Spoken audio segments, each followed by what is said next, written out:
Magandang gabi po sa inyong lahat. Ito po ang ating Let's Review Mathematics and Civil Engineering Board Problem Series number 3. Ito po ay pinamumunuan ng Academic Review, Engineering and Mathematics. Nawa ay matulungan po namin kayo sa inyong mga aralin, lalong-lalo na sa larangan ng matematika. Atin na pong simulan ngayon ang ating pangatlong sesyon. Ito po ngayon ang ating Let's Review CE Board Problem, Series number 3. At ang ating tatalakayin is more about exponential equations, kung saan ang ating given problem ay aking babasahin muna. Solve for the value of A if 4 raised to 3A plus 3 plus 2 raised to 6A equals 260. Pinapahanap po dito ang value ng ating variable A. So, paano natin kakalkulain? Atin na po ngayong isolve ang ating given problem. Alina't simulan na natin. Para sa unang hakbang ng ating solusyon, muli kong isinulat ang ating given na 4 raised to 3A plus 3 plus 2 raised to 6A equals 260. Kung ating i-analyze o susuriin ang numerong 4 sa unang termino na may exponent na 3A plus 3, ito ay maaari nating i-convert into exponential form. O hindi ba't ang 4 ay maaari nating isulat ng 2 square? Bakit? Kasi 2 square ang ibig sabihin ay 2 times 2 and that is equal to 4.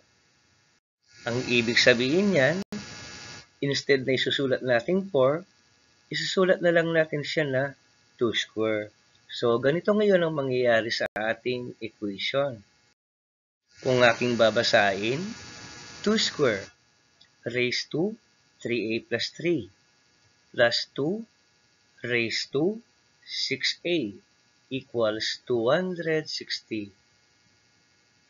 Ngayon naman, ating i-simplify ang ating given equation. So, sa paanong paraan kaya? Alam ko na, marahil dapat gamitin natin dito ang power of power sa ating first term. Ang power of power ay isang law of exponents under positive integers. So, ganito ang ating law of exponent na tinutukoy. Ito ang ating tinatawag na power of power. Babasahin ko. A raised to mn is also equals to a to the m, then nakapower sa n equals a to the n, and then nakapower uli ang buong yan sa m. At syempre, atin na ngayong i-apply yan. Paano?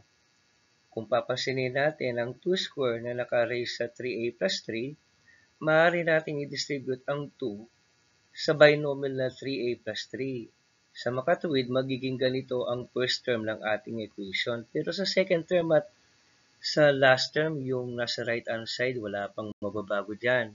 Yung unang term muna ang ating titingnan. So, magiging ganito na ngayon ang ating equation. No?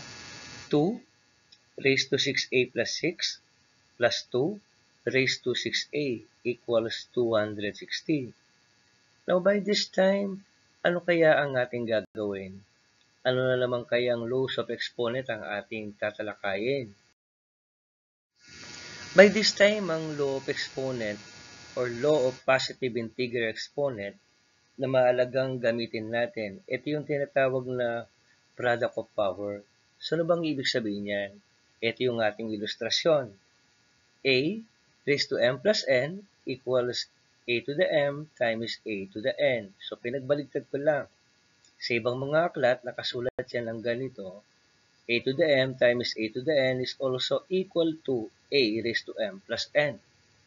At kung yan ay ating i-apply, anong mangyayari sa ating equation? Ito ngayon ang ating equation. Kung babasahin ko siya kung saan ang 6a at ang 6 ay aking pinag-iwalay sa makaibang base na 2. Ito siya.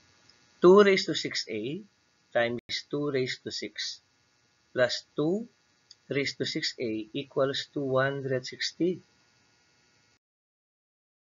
Ngayon naman kung titingnan natin ang ating equation, no? Ang first term at ang second term. Dahil nasa highest common monomial factor tayo, which is actually a type of special products, at yun ang expression natin, MA plus MB is equals to M times A plus B. Na-factor out ang M kasi ito ay common factor ng A at ng B, ng first term at ng second term.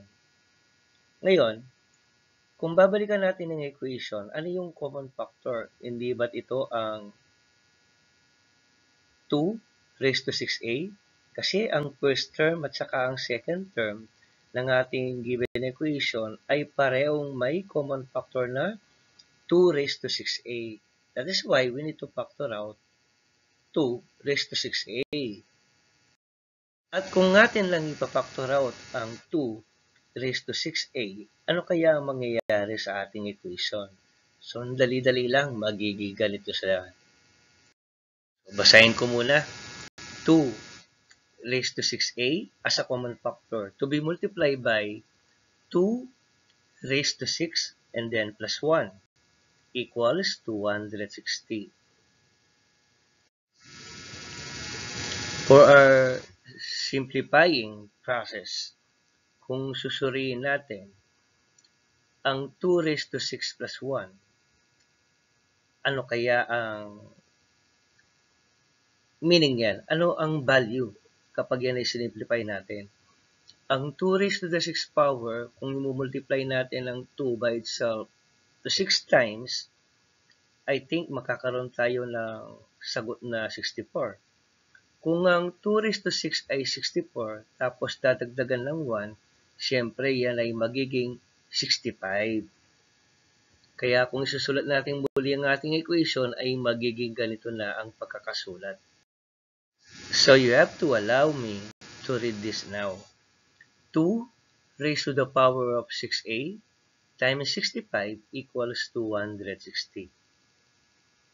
So, siguro mas mapapadali ito kung yung right hand side ng equation natin, i-divide natin ng 65 para mas simplified na lang ang ating equation. So, ganito mangyayari kapag yan ay ginawa natin, no? 2 raised to the power of 6a equals 260 over 65. Ano ba ang value ng 260 divided by 65? Subukan ko nga kalkulain. 65 plus 65, 130. Plus 65, that is already 195. Plus 65 uli, I think 260. So, ibig sabihin yan, dahil apat na ulit yun, 260 divided by 65, that is 4. Kaya ito na ngayon ang ating equation. Now, we have 2 raised to 6a equals 4. So, ano kaya yung pwedeng gawin kay 4? Di ba pwedeng isulat ang 4 ng 2 square? So, subukan natin. Kung babasahin ko ang ating equation, 2 raised to 6a equals 2 square. Suriin natin, di ba pareho yung mga bases nila? Parehong base 2. At dahil equal bases ang left hand side at ang right hand side, ang mangyayari, pwede na natin i-equate yung kanilang mga exponent. At yung magiging equation natin ay ito. So, magiging 6a equals 2. So, ibig sabihin yan, madali na lang isolve ang value ng variable a. Dividing both sides by 6, ang mangyayari, ito ngayon ang magiging value ng ating a. Ang value ng ating a ay 2 over 6 at kung yan ay reduced to lowest term, ang value ng ating a ay 1/3. So, hindi ba napakadali lang pala ng ating CE board problem or let review problem for this session? So, again, ang final answer natin ay 1/3. Thank you very much and God bless us all.